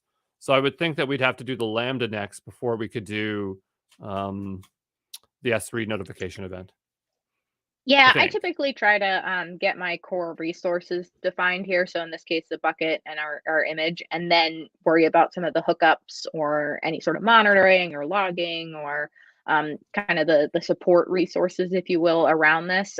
Because you'll get halfway down the road and then realize you need something. I've noticed this happen a lot with sometimes you actually want to define your users and your roles with IAM first before you create, the resources that are using them, because you'll start to define like your Lambda function and you'll go, oh, I want to use this role, and then realize that you haven't created the role yet. So you get stuck in some of that loop a little bit sometimes. If you're okay with that, that's fine. Just make a to do comment in there and make sure to come back to it. But it is helpful if you have a lot of your core resources defined first, because as we go through this, you'll notice that we're going to reference the bucket a couple times. We'll probably reference the Lambda function a couple times, and it's just helpful to have those things built out first. Uh, Sorry. oh, go ahead. Oh no, I'm just saying. What's next? Lambda or? I think we should jump into Lambda function next. It's a little bit more complicated than our bucket because we have some more parameters that we want to work with here. But we are going to follow a pretty similar sort of structure here that we have with our bucket. So just like we have a bucket name, we're going to need a whole bunch of other things for our Lambda function. I think it might be better to actually start with our function statement for creating Lambda, and then we'll go back and define some of our naming and folders and things that we need. So Cool. just like we created a bucket, we'll create a Lambda. I'm not going to pass it anything just yet. But since we talked about this with the create bucket, we'll know that for creating a Lambda, we want to return a Lambda function. So this one is going to be Lambda dot oh, and I haven't imported Lambda. That's why it said that. So if you run into that with me, like I did, you can bring in Lambda. And I think it's just S or AWS Lambda. Yep. It should autocomplete too if you put these in. Yeah, Yeah, there we that's go. one of the. I mean, you can get Python to do that, but it's just TypeScript. I don't know. The experience is always, other than the typing can be frustrating, but if you're getting started with TypeScript, but once you are past that, and it just like auto completes and has like function signatures, it makes it very clear where to find stuff. In fact, I think that you can even like click through to stuff too. Um, like if you, I don't know if you hold control or something, you click on something, it'll actually take you to other parts of the code very easily. Oh But yeah, when I was using TypeScript a lot more, I remember that, but I haven't been doing that as of recent. So there we go. I'm yeah, on a Mac, exactly. so mine's command click. Okay, so it was command or control. So yeah, it's just powerful there, but you can get these in other languages, but not necessarily. It's not like included by default. Whereas in TypeScript, it is. It's really Yeah, nice. and you'll see like this is in our node modules, like the core library. So this is where it's getting those things from. And sometimes they are nicely documented. So if you need some more info, like I was Googling around about the removal policy, could have just clicked in here. It gives you a little bit of a explanation for it. So yeah, it's pretty cool. So you should import your wildcard as Lambda, and it's again from the AWS CDK library. We have a create Lambda. I'm not passing it in anything just yet, but we want to expect it to return a lambda.i function this time. And you'll kind of hear the words lambda and function sometimes be used interchangeably. They kind of mean the same thing. If you have an AWS Lambda function, AWS Lambda, AWS function, they're kind of the same thing. So and it's just giving me an error right now because I'm not returning anything within our create Lambda yet. So it's complaining that it doesn't have a Lambda I function. So for this one, we're going to do something very similar. We will do a const Lambda function equals, and we're going to create a new Lambda dot function. So the construct we're using this time is function. Just like before, our scope is this. We're going to give it a logical ID. So we'll just call it thumb lambda. And we're going to give it some properties. So if I look at the docs, Lambda is probably a better thing to search on. There's a whole bunch of stuff that goes on with Lambda and Lambda functions. Today, we're just going to look at the basic function, but there's a lot of different things that you can do with this. They've been building out. Lambda is a very core resource for serverless development. That's where most of your compute goes. So they've been building a lot into Lambda functions. So let's just do a quick look here. So we see for Lambda, there are a few that are definitely required for Lambda functions. A lot of these, usually they'll list the required ones at the top, and then the rest of them will be question mark or optional fields. So for these ones, we have a couple required ones. Code, that just means that the Lambda function needs to know where you're storing your code. So for us, we're going to write the code in the project, and we'll just point to it inside the infrastructure stack. Sometimes this means you could have your code like in an S3 bucket somewhere. There's a bunch of different destinations where you can keep your code. We're just going to point to it within our file structure. The handler, so that's just the method name of your Lambda function. So that's whatever you're calling it. We'll pick a name for ours, and we'll make sure that it points to the right handler name. And then runtime. So as I mentioned earlier, you can write a Lambda function in Python if you want, or Java. Ours is going to be in JavaScript. So we will specify exactly what runtime we need. And then there's a bunch of things that are optional. For us, we're going to want some environment variables because we are interacting with our S3 bucket, because our Lambda function, if we look back on our drawing, our Lambda function interacts directly with our bucket. So we'll want to add some environment variables so that it knows how to interact with the bucket. Just so folks know, the reason why JavaScript was chosen, or it could have been TypeScript as well, but the reason JavaScript was chosen as the Lambda was that there's a library called Sharp.js. And in my experience, it is a very lightweight and easy way of processing images. When you're processing images, some of the challenges is that the libraries can be quite large. So like back in the day when I used Ruby, the one that everybody used was called Image Magic, or sorry, R Magic, which is based off of Image Magic. Image Magic is um, it's a C library, so a lot of other languages extended from it. But the major disadvantage of using Image Magic was that it was just hard to get the versioning right. It was very large. It was very slow, and so the decision here was to use Sharp. If I had time, I might have tried to figure out how to use a Rust one, but Rust is not natively supported.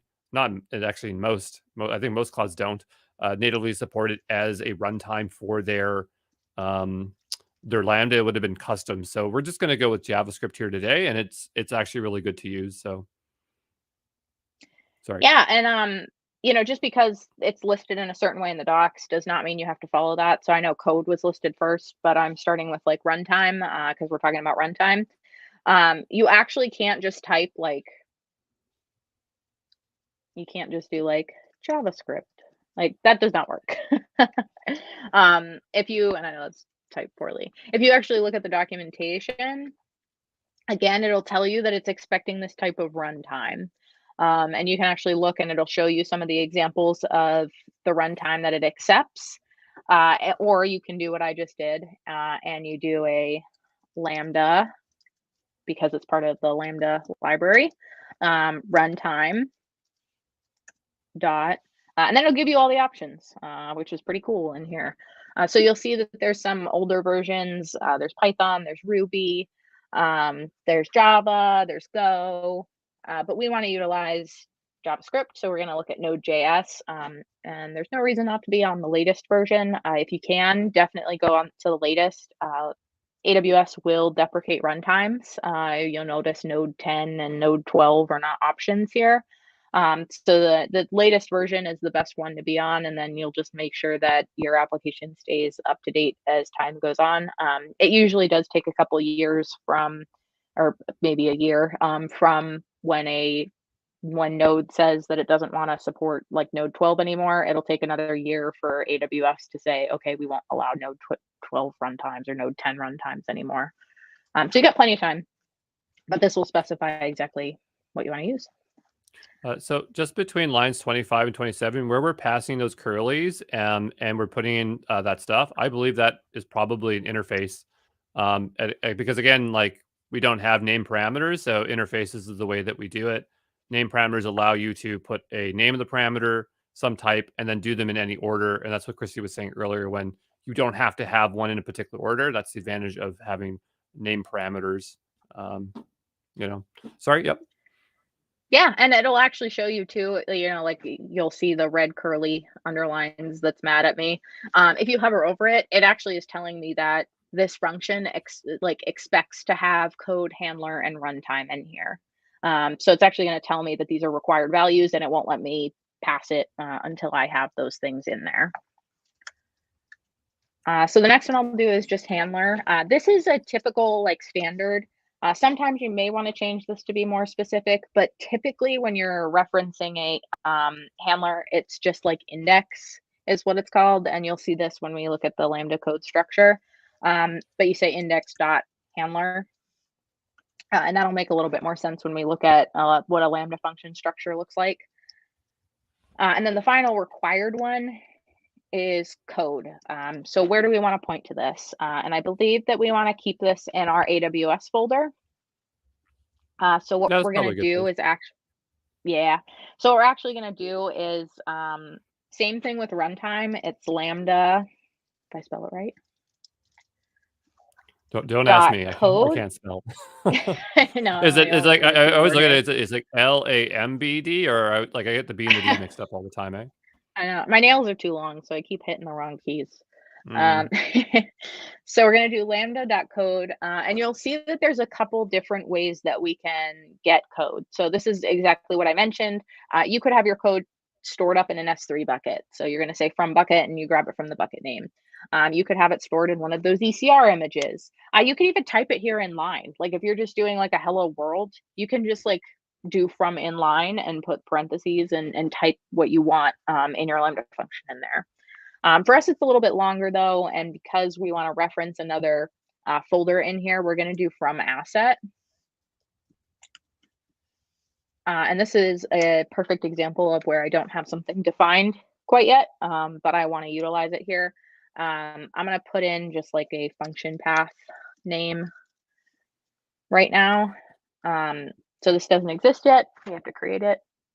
We're going to want to pass it in to our create Lambda. So we're going to create it as another environment variable. So if we go back up to where we define the bucket name, and I'm just going to group these all together so that we know where they are. I'm going to call it function path. And that's just going to be our path to our function. And we'll call it thumbing. So in terms of like you know how we have an AWS folder, that's what I've always done, but have you ever seen any other kind of like directory structures of like organizing like AWS specific files alongside an actual application? Yeah, so if you like say you just have this folder here, right? Our thumbing serverless CDK, this is your whole application. If you want to have Lambda functions in here, what I would say is the most typical is creating a source folder, so an SRC folder, and storing all of your Lambda functions in there. So we could do that for this too. If you have other Lambda functions and stuff, you're more than welcome to group them together here. CDK doesn't care. It's just more of kind of code cleanliness and where you want to store things and what makes sense for your application and your project. So it is totally fine to keep it up here. Typically, if you just have like your thumbing serverless CDK project, you would have a source folder at the same level as your lib and your test. And within the source folders are your Lambda functions. Got it. But that's totally fine to keep it up there too. So I've defined a function path. Again, it's going to be a string. Again, it's going to be one of our environment variables. And I'm going to make sure that I pass it into our create Lambda function. So we want function path as a string. And now that's resolved our issue here. So it recognizes that we have a function path. And then we're going to add some environment variables, but if you want to get rid of this red squiggly, if it's bothering you, we've defined all of the required values for a Lambda function now. So we can say return our Lambda function, and it'll get rid of your return type getting angry at you. So the next part, so this is basically, if you wanted to deploy this like this, you definitely could. It's not going to work well with your S3 bucket. You know, before I put in the environment variables, we can run another CDK synth.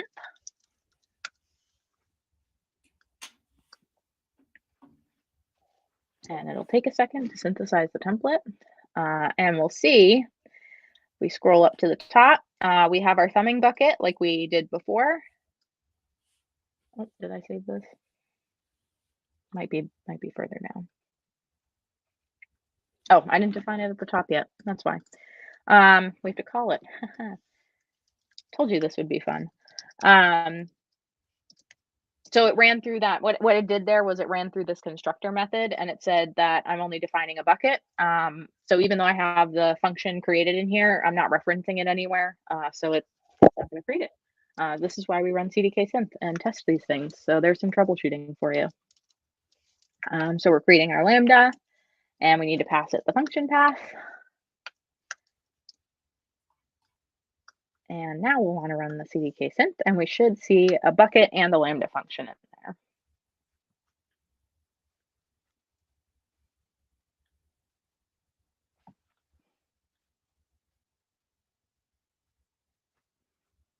Argument must be a type of string. And actually, that's probably exactly what we want to see, because we haven't defined any of these environment variables yet. Oh, so right, it's not getting anything. So this is actually probably good so that you guys can see some of these things. So It won't synthesize because it's finding this as an undefined variable and not as a string value. If we want to fix that, all we have to do is add in I'm going to add a new file in here for .env. So as you noticed, up here, we're doing this process.env, and then we're accessing this value. You can define all of these just right in this .env file, and then it will find it, and this error should go away because they'll be of string types. So we should have a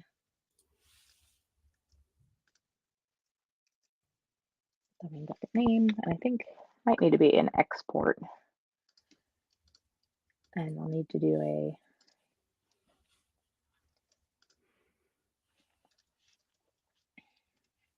And so, folks, we're using an env file, which is .env. I think it's pretty standard across a lot of different frameworks languages for loading vars en masse. There are other ways of loading in environment variables. Some people like to, like Rihan, who's another AWS hero. In his examples, he uses a YAML file to load it in. It just depends on what kind of format you want to work with. TOML files, which I believe is what env dot is, has some advantages over YAML files and things like that, but comes down to team preference and technical trade-offs.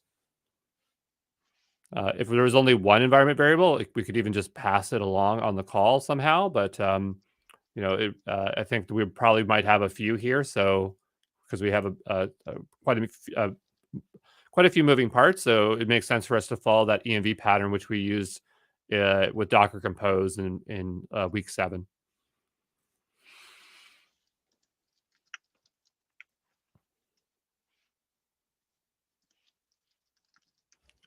I wonder if you need to have in front of their / workspace because yeah, sorry.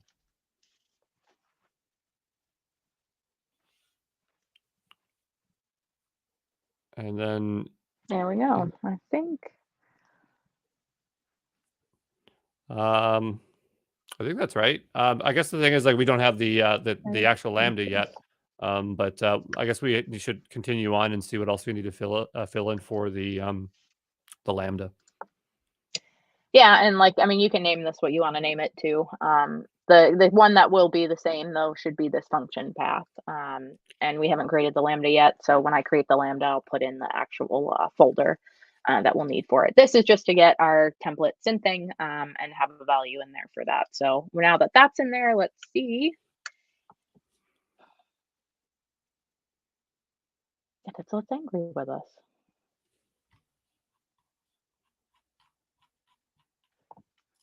Nope, guess not. I might have to put these in double quotes instead of single quotes.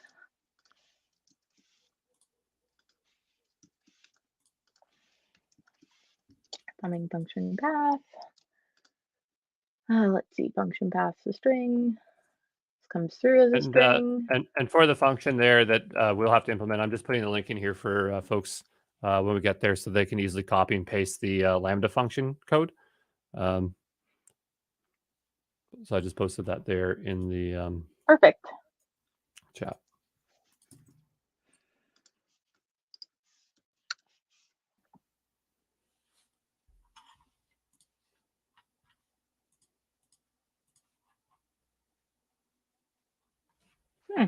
This does not like my.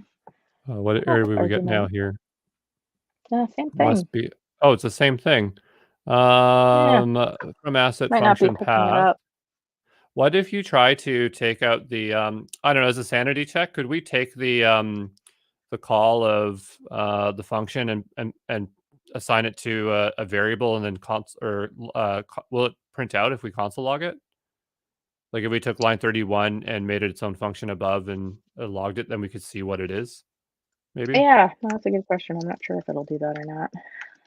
I can't remember if console log works in this context because I think that's a browser thing, but. Well, it would come up in the terminal, but I don't know if it's gonna. I mean, let me try to just print the function path first.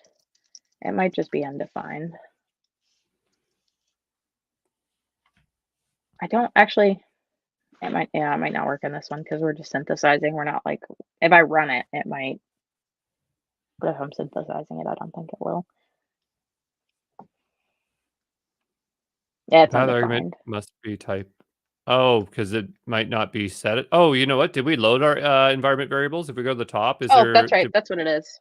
Yep, you're Okay. right. Sorry. Yeah. You said that as a gotcha the other day too. Look at that. All right, this isn't working because we need to load our environment variables.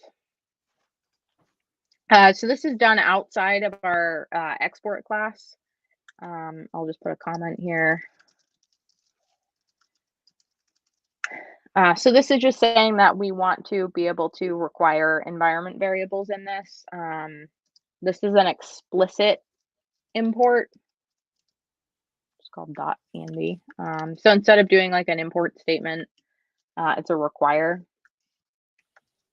I know when Andrew was doing some testing with this, it was not happy with just a normal import, which is why we're doing it this way. This is just like kind of a not legacy, but it's kind of like a older way of doing JavaScript imports. The original The traditional original. way. There you go. So Traditional way. That's better. I think it's called Common JS, but JavaScript and TypeScript as well. There's more than one way to import modules. I don't know if it's just 2 or 3, but anyway, it doesn't look as nice, but it just would not take it any other way. It has to do with this particular library and TypeScript types when you import them, so less trouble that way. But I think that's all we need to do it. So, oh, do we have to We might need include to it as do an well? npm install. Mm-hmm. Um, Is it and in? so, what's its name? Do you think it's just .env? Sometimes they don't name them exactly the same I think way. it I'm gonna is. go look at I was gonna that. look in the package. Um, And env dot. That's what it is. this one says it's .env.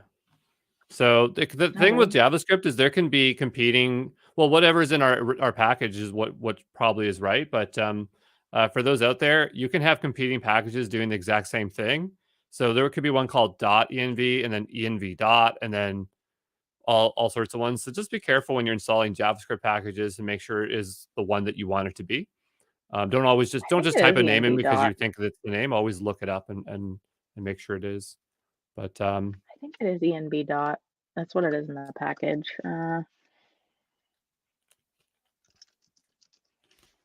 now I don't know. That's JavaScript for you. Yeah, there is an env dot one and there's a .env one. So which is it? I'm sure they work the same way. Well, actually, no, I shouldn't say that. So if I go back to the code base here for thumbing serverless, which one you said it was? Oh, it is env dot. Yeah, Okay. weird. Well, that's the one that's working, I guess. It's weird because you think .env would be might be the more popular one. Maybe I installed the bad one. Maybe that's why my import didn't work. Maybe that's why your import didn't work. Okay. Let me try. Let me try. Let's try .env. Let's see how that Yeah, works. sure. I mean, they're so There we go. similar. It's installed now. All right, I installed it, so you'll see it come up in your package JSON. And then So it's like I installed the knockoff these one. out. You say the store It's brand, right? it's like it's whatever the Superstore brand. I don't know if you have it in the States, but it's like we have a place called Superstore by Loblaws, and the brand name there is like called Joe's. Anyway, it's not a popular brand of clothes to wear. It's like buying clothes from Walmart. Which is there's nothing wrong with buying clothes from Walmart. I'm just saying that, it's not an expensive brand. All right, It we're still we're gets gonna the try job this. done. We're experimenting on the fly here. Let's see if this Well, works. it's probably the right one to do. I don't know why I have env dot in there. Again, dyslexic, so I probably got it the other order and then was not surprised why my stuff doesn't work. There we go. It worked. Yeah, and So we so, do still need to configure it. we're getting suggestions like ts.env, and there could be ones that are wrappers and things like that, or includes the typing. In TypeScript, when you import libraries, they need additional files called like declaration files that describe what they are. And so sometimes you do like @ types and then the name again. But anyway, that loaded. So It maybe that worked. import will work. Yay. I'll go back and I'll try that import and see if it works. Yeah, I got it working as an import, so it should be good. Oh, you did? Okay, well, that's Yeah, better. yeah. So there we go. We cleaned it up. Cleaned it up for you guys. So it did synthesize now, finally. You'll see that our bucket's in there, and now we actually do have our Lambda function. But what I'll call out here is, so to create our Lambda function, we really only have lines 31 through 35. That is the bulk of creating the Lambda function. So, and 35 is just the end statement. So it's 4 lines of code when it comes down to it. What that generated is it actually gave us a Lambda service role, because we are not specifying a role in here. That is an optional thing. AWS CDK goes ahead and says, okay, well, we know you need a role for your Lambda function. So we're just going to give you an out of the box IAM role. It just has this assume role policy document, and a very basic execution role. So this basically tells the Lambda function you're allowed to run. And then right below that, we'll see that it's generated our Lambda function for us. So I want to point out, if you've attempted to do a deploy with that name, the crud or thumbs, it won't work because the person that has that name is me. So Mhm. like when you have S3 buckets, the names are like domain names, right? Like only one person can hold on to that name at a given time.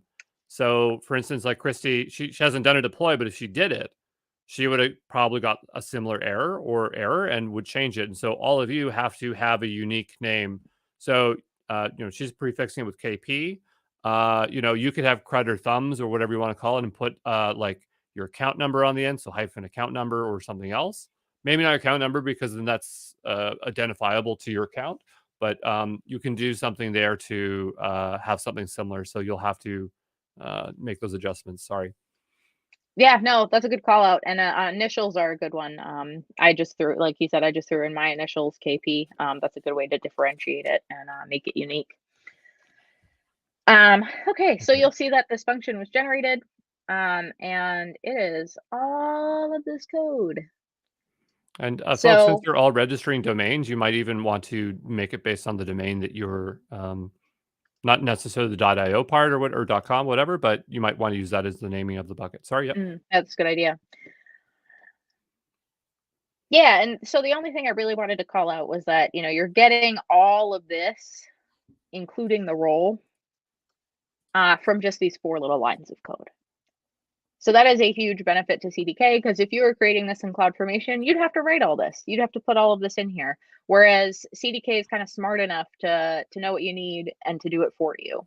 So that's one of the huge benefits of using CDK over like a CloudFormation template, because it minimizes a lot of the code that you have to write, and a lot of these tabbing and spacing semantics and everything else. So just these couple of lines have created an out of the box Lambda function for us. And you'll see in here that we have our handler that I've specified. This is the runtime we want to use. And we'll be good to go. And I think that I've been told that at least this is what I think I've been told is that the constructs, at least level 2, I think, are using sane defaults and are also doing best practices for you, I think. Yes. So if you don't know what you're doing, you're a little bit more safe with this stuff because it's not going to put you in like poor shape. It's not going to be like, let's spin up the most expensive instance or something like that. At least I think for most common components or resources. Right. Like you'll notice with the role it just created here, it's not giving you like tons of crazy access. Like it's literally just putting on the basic execution role. So you won't get in any trouble with like accessing too many things or have all these security flaws in here. It's just giving you the bare bones basics. But you can Cool. specify your own role and create it yourself, if that's something that you want to have control over as well. So I know we don't have too much time left already. I will throw in, just so that we can wrap up the Lambda functions. The last piece that we wanted to put in here were some environment variables. So you'll see this come up as environment. They are optional. This looks a little bit different than the other fields that we've been putting in here before, because it's actually another like array of objects, because we could have many environment variables that we want to use, which is the case for this one. So with our Lambda function, which you'll probably see and put together kind of in your own time here, We'll need a couple different things to interact with our bucket. So we'll need the bucket name, which we're going to call our destination bucket name. And that is the bucket we defined earlier. So we're going to make sure we bring in our bucket name as a string. Then we're going to have a couple other things. We're going to have folder input, which I'm just going to call folder input for now, and we'll create it up top. These are all going to be environment variables. So just like we did the function path, and just like we did the bucket name, we're going to put these into our environment variables. So they're going to be mad at me right now because they don't exist yet, and we haven't passed them into the method yet. And then we're going to put in two that are just specific to, and Andrew, you can correct me if I'm wrong here. These are for your image. So this is going to restrict your image to be a certain width and height. And I believe it's in pixels. Yep. Perfect.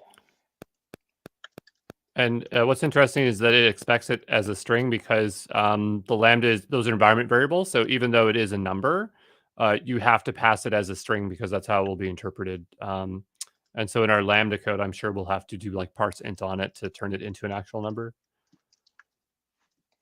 Yep. So we'll bring our folder input in and our folder output in.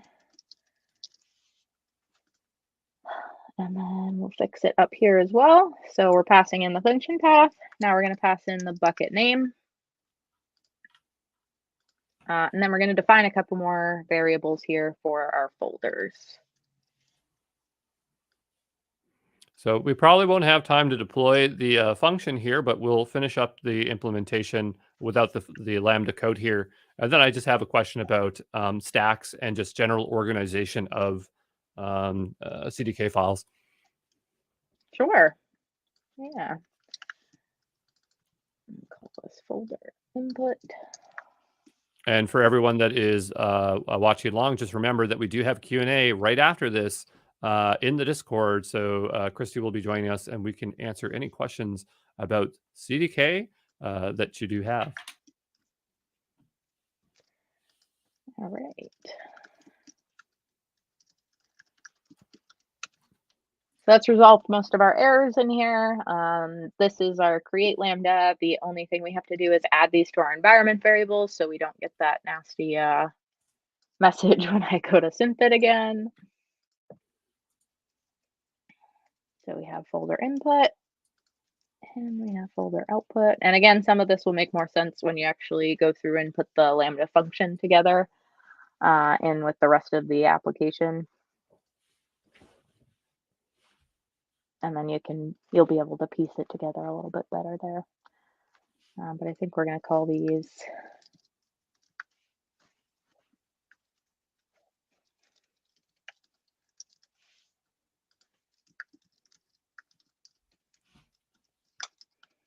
so there'll be original version and then your output.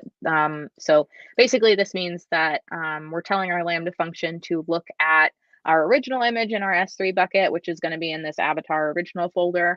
And then the Lambda function is going to do some processing on that image with the Sharp library that Andrew mentioned. And then when it's done, it's going to output that picture into a avatar/processed folder. So this is telling the Lambda function that you want to interact with these two folders. This is your input, this is your output. And this also means that when we build out our Lambda function, it can access the folders, the input and output folders directly from the code. So that might be what we have time for today, coding wise. There's some really cool things that we're going to add to this, though. That'll be with there's SNS. There's some topics. They are much smaller than the Lambda function. I wanted to get through the Lambda function because this one's probably the most complicated piece in here. The rest are going to be kind of quick and easy, like this create bucket, and they'll have shorter fields and things. But this should get you started for the rest of them, and they shouldn't be too bad at all. Yeah, so just onto those questions about organizing or structuring that, because I think a lot, no matter if it's CDK, Terraform, or what have you, folks are always curious, like, how do you manage these at scale when you have multiple things going on? Are you creating individual stack files for different parts?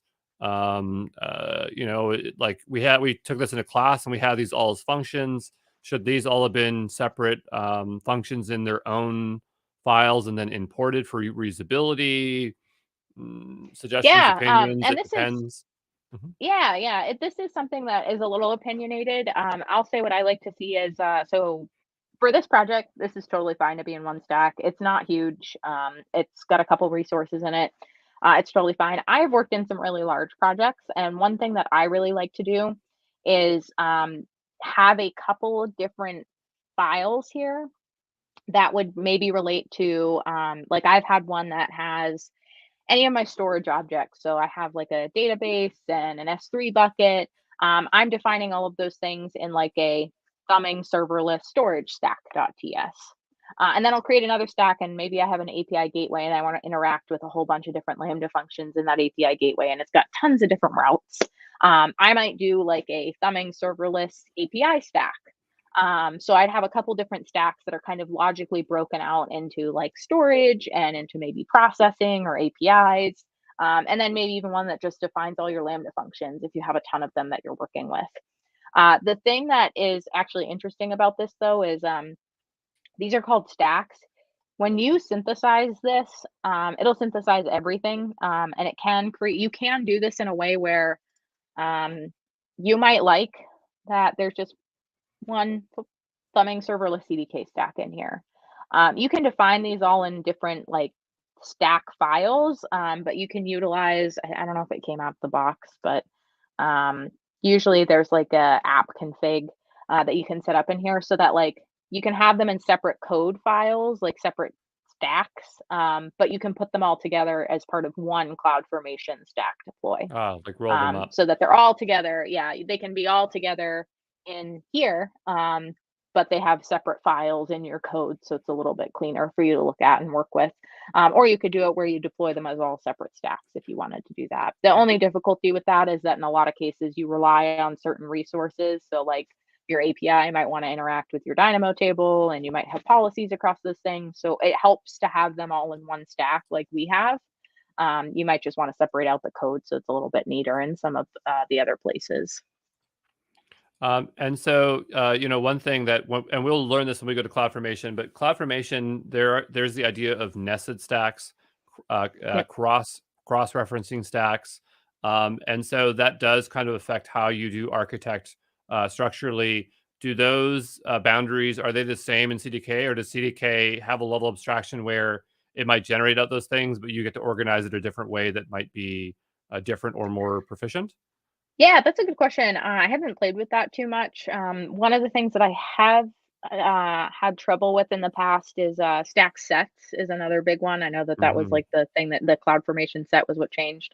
Um, you sometimes you do need to revert to regular cloud formation to handle some of those things. I think nested stacks are okay in CDK. But some of the other ones that you listed there, and I know with like stack sets, which is basically um, deploying a stack to like tons of different accounts at once is tougher to do in CDK. So if you have to do a lot of that kind of overhead, cloud formation sometimes is a better option for that. But they're building more and more in the CDK, so my knowledge might even be outdated by now, and you can do that. Cool. Yeah, so that's all the time we have here. And so I want to thank Christy for coming out here, sharing the deep knowledge with CDK and getting me to use CDK again. It's been, I think, a year since I've used it. I'm all over the place for stuff, but it was surprisingly extremely easy to work with. Definitely very stable and quite useful. Christy, would you like to leave any parting words for our boot campers before we go off stream here? Yeah, I hope you enjoyed, learned some stuff about CDK and serverless. It's one of my favorite tools to use. I actually love defining defining infrastructure and doing it with CDK. Feel free to check out some of those other resources. I'd highly recommend the CDK book. CDK Day is always free, and they always have stuff up. We always post everything too. And then if you're in the area or if you want to join remotely, definitely feel free to join us at the AWS Portsmouth user group. Cool. Great. So we will catch you all later, and I will see folks in the Q&A. And as always, we will continue on with this implementation with additional videos being released today and tomorrow. The code that Christy is working on will get committed. I will merge it into my repository, and we'll carry on from there so that we will have a consistency for today's implementation. And yeah, we'll see you in after class starting now. Ciao, ciao.